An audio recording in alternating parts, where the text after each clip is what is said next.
Napaubo naman at malakas na tumilapon ang papasugod na lalaki matapos ito ni Hans ang hawak na tungkol sa sikmura nito. Saad naman ni Hans na nais niyang hulihin ang mga sakam nang wala gaanong kumakalat na dugo, ngunit sagot ni Heinz 2 na hindi ito makakatulong kasunod ang pagtalon patungo sa likuran ni Minyong. Gulat na napalingon naman ang lalaki nang sabihin pa ni Heinz 2 na ayos lang sa kanyang harapin ang organic organization, dahil sa mga susunod ay babahaw ang dugo kasunod ang pagkagat sa leeg ng lalaki. Napasigaw at napamura naman si Gamma nang makita ang ginawa ni Heinz, dahil hindi nito inaasahang makakayanan ng avatar na ikonsume ng ganoon ang kauri. Habang unti-unti inuubos ni Heinz 2 ang dugo at lakas na dumadaloy kay Minyong, hindi makapaniwalang naisip pa ng lalaki na ito lang ang kahihinatnan ng kanyang pagtatrader. Lupaypay na bumagsak si Minyong at matapos ang ilang sandaling paglalaban, tagumpay na nalampasan ni Heinz 2 ang matinding mental corruption. Dahil dito ang panangsamang dalawang magkaibang vampiric factor ay lalong lumakas at lumago, kasunod ang pagmakaroon ng hybrid evolution na isang special skill. Ang hybrid evolution ay magbibigay ng matinding pisikal na lakas at kapag nagkatanggap ng iba pang vampiric factor, maa-absorb ng user ang bloodline ability ng naubos na vampiric factor. Lumabas sa katawan ni Heinz 2 ang matatalim na animoy kuko na isang bloodline ability ni Minyong. Alam ni Heinz 2 na lubhang delikado oras na mawalan siya ng kontrol sa kanyang kapangyarihan. Sa kabilang banda napanganga naman si Gamma dahil sa di inaasahang nakita. Bakas naman ang takot sa mga mata nito nang sabihin ni Heinz 2 na kailangan niya ng organization na tutulong sa kanyang mga gawain, saka nakangiting idinagdad na ang magiging pagkain niya o mabibilang sa undead army ang sino mang sasalungat sa kanya. Isa-isang inubos ni Heinz 2 ang 4 pang lesser vampire na alagad ni Gamma, kasunod nito ang pagkakaroon niya ng bagong vampiric trait na insight. Gamit ang insight magagawang masukat ni Heinz 2 ang pisikal na kondisyon at abilidad ng kanyang target, na ayon sa nasisiyahang vampira ay isang kagamit-gamit na ability. Ang mga vampira ay nagtataglay ng magkakaibang abilidad na tinatawag na bloodline powers base sa kanilang lineage, at sa pamamagitan ng kakatanggap lang na hybrid evolution magagawa na ni Heinz 2 na makuha ang lahat ng kapangyarihan na iyon. Napalingon naman si Heinz 2 sa patuloy ang pagtatanong na si Gamma kung paano naging imposible ang lahat niyang nakita. Habang nakagapos-tak ang tanong pa ni Gamma kung paanong nananatiling buo ang pag-iisip ni Heinz 2, matapos lamunin ng kapwa nila vampira. Kasunod ng paglapit ng avatar agad niyang hinawakan sa baba ang nakagapos na lalaki, saka nakangising tanong kung nais ba nitong malaman ang kanyang sekreto. Pabulong pa niyang pahayag na kapag nakarinig ng mga tinig sa isip si Gamma, ay huwag niya itong pansinin kasunod ang mapang-asar na tawa. Napangiwit na lang sa sakit si Gamma nang simulang gamitin ni Heinz 2 ang bagong skills, malakas o itong napasigaw ng tuluyang mahigop ang kanyang bloodline ability. Dahil sa paggamit ng hybrid evolution muling natanggap ni Heinz 2 ang conceal skill, na magbibigay sa kanya ng kakayahang burahin ang kanyang presensya. Matapos naman ang ginawang ito kay Gamma animoy isang humihingang patay ang nakagapos na lalaki. Dagli pa niyang itinuon ang daliri sa ulo nito, upang makita ang ani ay nilalaman ng isip ni Gamma. Mula sa alala ni Gamma nakita ni Heinz 2 ang pag-abot ng drug ng lalaki, saka sinabing ito ang ipinangako ni Lord Beta mula sa Bankhian Association. Matapos muling mabanggit ang Bankhian Association napaisip ang ating bida na marahil ang tinutukoy na si Lord Beta ang superior nito, at ang komplikadong formula ang kanilang masuring pinag-aaralan. Tanong pa ni Songyeon sa isip kung ano kaya ang pinaplano ng mga ito sa ginagawang animoy pagsaklolo sa Blood Covenant. Madilim pa rin ang gabi nang makaalis si Heinz 2 sa lugar at habang nasa biyahe ay siya namang paggising ni Sura. Bumungad ang pagbati ng avatar sa babae, samantalang gulat naman itong nagrik at agad siyang sinakal. Galit pa niyang tinawag na traidor na basura si Heinz 2 at pinagbintangan na ibinenta nito ang kanyang kauri. Paliwanag naman ni Heinz 2 na siya ang vampirang nahuli ni Gamma kanina lang. Nang mapagtanto ito nahihiyang agad na humingi ng tawad si Sura at may pakiusap na isalaysay sa kanya ang mga nangyari. Kwento naman ni Heinz 2 na tumakas siya sa lugar nang dumating ang bigilanteng kilala bilang Hahomath. Not-ouch namang napahawak pa sa dibdib si Sura dahil nagawa pa siyang alalahanin ni Heinz sa gitna ng kaguluhan, kaya't mabilis nagpasalamat ang dalaga sa ginawang pagliligtas sa kanya na mula pa sa Nocturnia. Nasabi naman ni Songyeon sa isip na pamilyar sa kanya ang boses ng babae, ngunit hindi pa matindaan kung saan niya ito unang narinig. Naitanong naman ng Avatar kay Sura kung ano ang kaganapan kanina at bakit nag-aaway ang miyembro ng iisang Covenant. Sagot naman ni Shuren na sa kasalukuyan ay may hindi pagkakaunawaan sa pagitan ng mga handliners at moderates. Kwento pa niya na natagpuan nila ang ebidensya na ang handliners ay kinidnap ang isa nilang kasamahan, kaya't agad na pumunta sa lugar upang mag-imbestiga. Pinuri pa niya si Heinz 2 dahil nagawa nitong makatakas at naisama pa siya, dagdag pa niya na matatapos na ang usaping iyon oras na may ulat sa mga higher-ups. Ngunit alam ng ating bida na hindi ito ganoon kadali dahil mukhang kasangkot din ng mga higher-ups na sinasabi ng babae. Pag-iiba naman ang usapan ni Sura kung saan nagmulang faction si Heinz 2 dahil ani ay nakamamangha ang lakas nito. Saad naman ng Avatar na wag na siya nitong igalang ng sobra at maging casual lang sa pakikipag-usap, kaya't napagdesisyonan ni Sura na tawaging Oppa ang katabing vampire. Paliwanag ni Heinz 2 na kakabalik pa lang niya sa Earth kaya't hindi pa nas-anib ng kahit kanino. Saad pa niya na dahil naging interesado siya sa Covenant kaya nagawa niyang sumunod kay Gamma. Nakangiting alok naman sa kanya ni Shuren na kung naghahanap ng faction ay maaari siyang sumanib sa Covenant dahil halos lahat ng vampira ay kasapi niyon, pangungumbinsi pa ng babae na ang moderates ay hindi gumagawa ng mga mapangahas na bagay. Idagdag pa dito ang saganang supply ng dugo sa korporasyon mula sa Blood Center. Naging interesado si Heinz 2 nanograms marinig ito kaya't nais na makita ng personal ang ganda ng sinasabi ni Shuren, na ikinatuwa naman ng dalagang handa siyang gabayan. Umaga na nang makarating sila sa lugar na tinutukoy ni Shuren, pagbukas pa lang ng pinto ay agad na sumalubong ang pagtawag ng masiglang tinig ng isang bata. Masaya itong yamakap kay Shuren dahil nasiguradong nasa maayos na kalagayan ang kanyang ate, ganun din naman kasaya si Shuren nang may akap ang minamahal na si Nahol. Agad niyang ipinakilala sa bata si Heinz 2 bilang bagong kasapi ng Covenant. Matapos ito nagpaalam naman si Nahol na sandaling maglalaro sa labas. Habang papaakyat sa hagdan si Shuren na itanong ni Heinz 2 kung ang bata ba na nakita ay totoong bata o bata lamang ang itsura sa matanda ng edad. Sagot naman ni Shuren na si Nahol ay hindi isang returnee, dahil pinanganak ito at lumaki sa Earth. Kwento pa ni Shuren na isang returnee ang tatay ni Nahol, at ginawang vampira ang bata upang iligtas sa nakamamatay at walang lunas na sakit. Dahil sa narinig na pagtanto ng ating bida ang dahilan kung bakit nais ng government na kontrolin ang mga vampira, kung saan para itong dayuhang sakit na bago palang pinakikilala. Dugtong pa ni Shuren na hindi ito isang madaling paraan dahil kinakailangan ng matinding pagsusumikap upang makapanlalan sa Earth. Saad pa niya na mahabang panahon ang iginugol ng tatay ni Nahol, upang masiguradong magagawa ng kanyang anak na manatili sa ilalim ng araw nang walang magiging pinsala. Binuksan ni Shuren ang pinto ng isang silid kung saan sinabi niyang maaring magpahinga si Heinz 2, bago pa magpaalam bilin pa niya dito na sabihin sa kanya sakaling may kailangan na anuman. Ngunit nang aalis na ang babae biglang naalala ni Heinz 2 ang gesture na pinakita nito, at binanggit ang pangalang Beach Orchid isang streamer na pinapanood niya noon. Gulat namang nanlaki ang mga mata ni Shuren nang marinig ang pangalan, saka nahihiyang napahawak sa pisngi at naitanong kung isa ba si Heinz 2 sa kanyang mga subscriber. Tumatawang ikinumpas pa ni Heinz 2 ang kamay habang sinasabing minsan lang niya napanood ang babae nang i-recommend ito ng algorithm, dahil dito nawala naman ang hiya at nakahingang maluwag si Shuren. Pag-amin niya na isa siya noon idol training ngunit nawalan siya ng gana matapos makabalik, kaya't pinili na lang ang landas ng streaming. Naitanong naman ni Heinz 2 kung ilang taon na ang babae, sagot naman nito na siya ay 22 na at na-awaken sa edad na 18. Kasunod nito tanong din ni Shuren kay Heinz 2 kung ilang taon ito nang ma-awaken. Na hindi naman magawang masagot ng ating bida. Mabilis niyang isinara ang pinto kasunod ang pagsabi na sa sunod na lang niya ipapaalam sa babae, kaya't gulat na natulala na lang si Shuren sa harap ng nakasarang pintuan.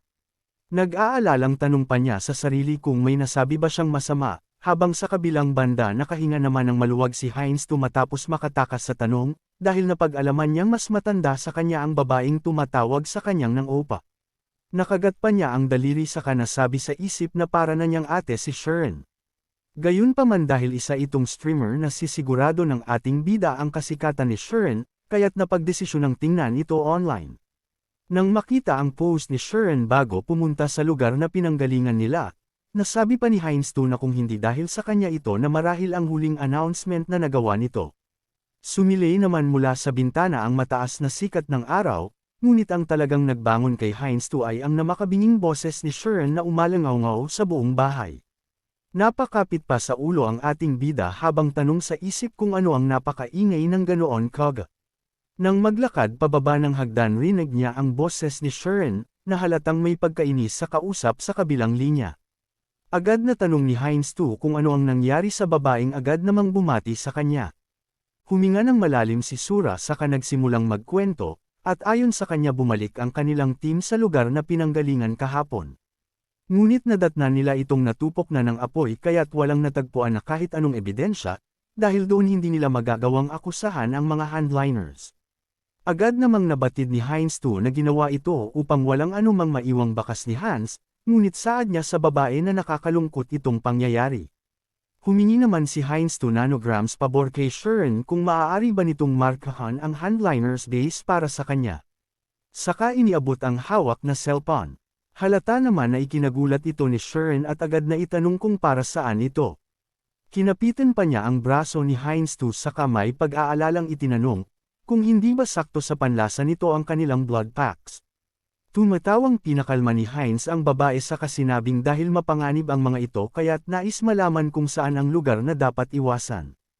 Napangiti naman si Sharon R. kumalma dahil sa narinig na dahilan, mabilis pa niyang kinuha ang cellphone na iniabot ni Heinz 2 at sinamulang gawin ang hiling nito. Sa kasalukuyan taglay ni Heinz 2 ang pagiging pureblood vampire, na nasa level 6 hanggang 7 kung pagbabatayan ang Earth Standard. Nais ni Songyan na gawing True Blood ang kanyang avatar, sa pamamagitan ng paglamon sa kapwa nito vampira. Agad iniabot pabalik ni Sharon ang cellphone ni Heinz, kasunod ang bailang iwasan nito ang mga lugar na minarkahan. Tanong pa ni Sharon kung nais ba ni Heinz na ipaghanda niya ito ng makakain.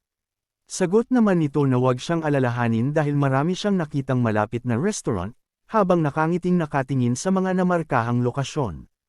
Nakadilap sa sariling labi at kakam pa niyang nasabi, na mukhang kailangan niyang mag-explore at subukan ang mga tinutukoy na restaurant.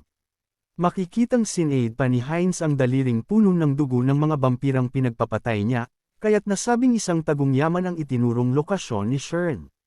Nagkalat naman ang walang buhay na mga vampira ngunit may isang nananatiling buhay, na agad na napamura at may pagbaantang sinabi na pagbabayaran ni Heinz ang kanyang ginawa. Saad pa ng galit lalaki na hahanapin at tutugisin si Heinz ng kanilang clan at walang anumang aitit ay maski kaunting utak nito sa buto.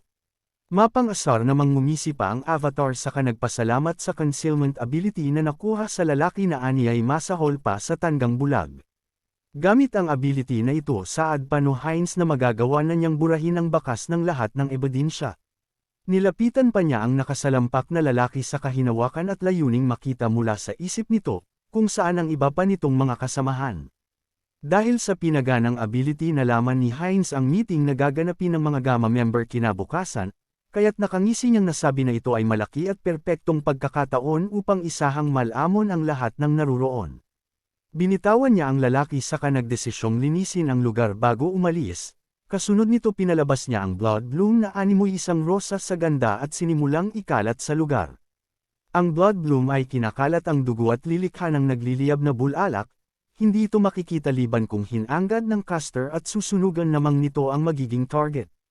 Gamit ang blood bloom na natanggap ni Heinz sa gitna ng pagkonsyum sa mga vampira na gawa sunugin ang lahat ng physical traces, at nagawa naman niyang itago ang magical traces sa pamamagitan ng concealment at dahil dito walang anumang baka ang makikita sa lugar. Bigla namang naramdaman ni Heinz ang animoy pagtibok ng puso na isa ng pamilyar na pakiramdam, dahil dito sandali siyang natigilan ng mapagtanto na muling nagbabago ang kanyang katawan. Napaangat si Heinz nang tumalsik bigla ang kanyang mga pangil dahil mula sa pagiging pure blood tumaas na ang kanyang bloodline bilang true blood vampire, kasabay nito sa pamamagitan ng hybrid evolution nakatanggap siya ng enlightenment skills na hybrid amplification. Samantalang nalampasan naman ng recovery ability ang limit nito kasabay ang pag-evolve ng skill na regeneration sa super regeneration. Nasisiyahang tinanggap naman ni Heinz ang pagiging true blood kasama ang mga bagong abilidad, at upang suriin ang mga bagong kakayahan sinugatan niya ang sarili gamit ang matutulis na kuko. Pumuluswit ang dugo mula sa sugat ng braso ni Hines ngunit agad ding hinigop ng sugat ang mga dugo pabalik, kaya't ilang sandali lang ay kusa at mabilis itong naghilom. Dahil dito napagtanto ni Hines na ang pinagsamang blood control at super regeneration ay lumilikha ng katakot-takot na synergy. Naisip pa ni Hines na kung magagawa niyang humigop ng dugo sa gitna ng pakikipaglaban, parang taglay na niya ang isang immortal na pangangatawan. Nasabi pa niya habang pinagmamasdan ng isang larawan na kung ganoon ang kayang gawin ng True Blood, mas lalong nakamamangha ang maging isang Sacred Blood Vampire. Sa kabilang banda matamis na nakangiti si Sharon sa harap ng camera, dahil sa natatanggap na cheese mula sa mga user na nanunood sa kanyang live. Nasisiyahang naisip pa ni Sharon na hindi na niya kailangang problemahin ang gastos sa pagbili ng blood pack ng buong buwan. At habang abala si Sharon ay siya namang biglang pagbukas ni Hines ng pinto, kaya't gulat na napalingon sa kanya ang babae. Halata naman ang pagtataka ni Hines sa kasinabing mahirap kumita ng pera kaya't bumalik na si Sharon sa ginagawa. Nakaramdam naman ng matinding hiya si Sharon kaya't inis at pasiga na sinabing matutong kumatok bago pumasok si Hines. Bumantong hininga naman si Sharon at pilit nilabanan ang hiya kasunod ang nakapamaywang pagtatanong kung ano ang sadya ni Hines sa kanya. Nahihiyang saad naman ang avatar na may dumating na letter at nakapangalan ito kay Sharon, saka iniabot sa babae ang maliit na envelope. Nang tingnan ni Sharon ang laman nito tumambad sa kanya ang mga ebidensya ng nagawang krimen ng hardcore faction, takang naitanong pa niya kung bakit panay ang mga ganoong natatanggap niya. Hindi batid ni Sharon kung saan ito nagmula ngunit ayon sa kanya ay may pagkakahawig ito sa kinikilalang Haho Math. Ngunit ang pinagtataka niya ay wala siyang ibang pinagsabihan ng impormasyon tungkol sa hardcore kundi si Hines, at nagsimula ang lahat ng pagtanggap ng mga ganoon nung sabihin niya kay Hines ang location ng hardcore. Dahil doon na itanong ni Sharon sa sarili kung maaari bang may koneksyon ang dalawa o nagkataon lang ang lahat ng pangyayari. Madilim na ang gabi nang magsimulang suriin ni Hans at Hines ang lugar, kung saan idadaos ng hardcore faction leaders ang kanilang pagtitipon. Batid pa ni Hans na ang pag-uusapan ng mga ito ay ang pagbalik ng atake sa Haho Mask, na ayon sa kanya ay magpapadali sa kanyang trabaho. Gamit ang perception skill nakita ni Hines ang invisible blood barrier na nakapalibot sa lugar, at ang ipon-ipong mga kalaban na kasalukuyang nasa unang palapag. Inaasahan na ni Hines ang malakas na presensya ng mga ito kaya't napagdesisyonang itago pansamantala si Hans sa shadow, kasunod nito ang pabulusok niyang pagsugod sa mga kalaban. Nabasag ang bintana sa silid dahil sa pagdating ni Hines, at animoy isang superhero na sinabing maghanda ang mga kriminal na harapin siya. Ngunit natigilan si Hines nang wala kahit isang bampirang nakita sa lugar, takang tanong pa niya kung nagkamali ba ng impormasyon. Habang nag-iisip narinig ni Hines ang tinig mula sa basag na salamin, kung saan naruroon ang mga bampirang hinahanap. Tanong ng isa kung sino ang dumating dahil ang inaasahan nila ay mahuli ang Haho Mask, ngunit mukhang bigo ng isang di pamilyar na bampira ang nagpakita. Mungkahi ng tumatayong leader na maaari nilang patumbahin si Hines, ngunit kaagad ding tanong sa dalawang lalaking tinawag niyang Beta 1 at Beta Shin kung may alam ba ang mga ito. Sagot naman ng isang lalaki na hindi niya nakikilala si Hines, at ang tanging alam lang ay mukha itong nasa level 6 o 7, dagsong naman ng isa pang beta na mukhang kakabalik lang nito mula sa di pa alam na lokasyon. Habang nakangirit naalala ni Hines ang beta ang binanggit ng dalawang tao sa nakitang alaala ni Gamma, ayon pa dito ang leader ay tinatawag na Alpha, at ang nakakababa sa kanya ay ang dalawang beta at 13 gammas. Naroon ang dalawang beta ngunit ang inaalala ni Hines ang grupo ng mga nakamaskarang Bunchienho, na ayon sa kanya ay hindi niya magawang masukat ang presensya. Kasunod nito mauturidad na inutos ng lalaking nasa unahang, alisin sa harap niya si Hines pati na rin ang kasama nitong natatag sa shadow. Hindi na nagtanong pa si Hines kung paano namalan ng mga ito ang tungkol kay Hans, dahil ang nasa isip ay gusto ng mga ito ng mabilisan. Kaya't iyon ang plano niyang ibigay kasunod ang mabilis at walang pag-aalinlangang pagsugod, gamit ang blood flow amplification at acceleration na gawa ni Hines na matagal ang ulo ng lalaki sa isang iglap lang, at sinimulang lumunin isa-isa ang iba pang bampira. Napasigaw naman ang isa sa mga ito nang makita ang ginagawang paglamon ni Hines sa kanyang kauri, at lalo silang natigilan at nanginig sa takot nang magsilabasan ang undead army ni Hans mula sa subspace. Dahil sa takot nas iko pa ng isang lalaki ang kanyang kasamahan, At ayon sa wala siyang pakialam kung maparusahan man basta magawa lang niyang makatakas at mabuhay. Agad siyang tumakbo sa pinto ipang mabilis na lumabas, ngunit nang buksan niya ito isang malakas na puwersa ang napatilapon sa kanya pabalik sa pinanggalingan.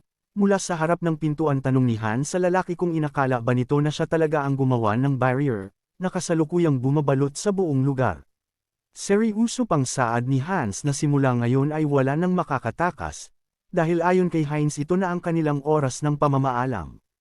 Pagkasabi nito agad hiniwalay ni Heinz ang ulo ng bampira sa katawan nito, na bumagsak naman sa kinaroroonan ng isang beta. Gulat naman itong napatanong kung baliw ba si Heinz, dahil ayon sa kanya ang lakas na pinakita nito ay hindi normal na kakayahan ng nasa level 6 o 7. Saad pa ng beta na maaaring gumagami ito ng panlilinlang, kaya't walang pag-iisip na basta na lamang sumugod.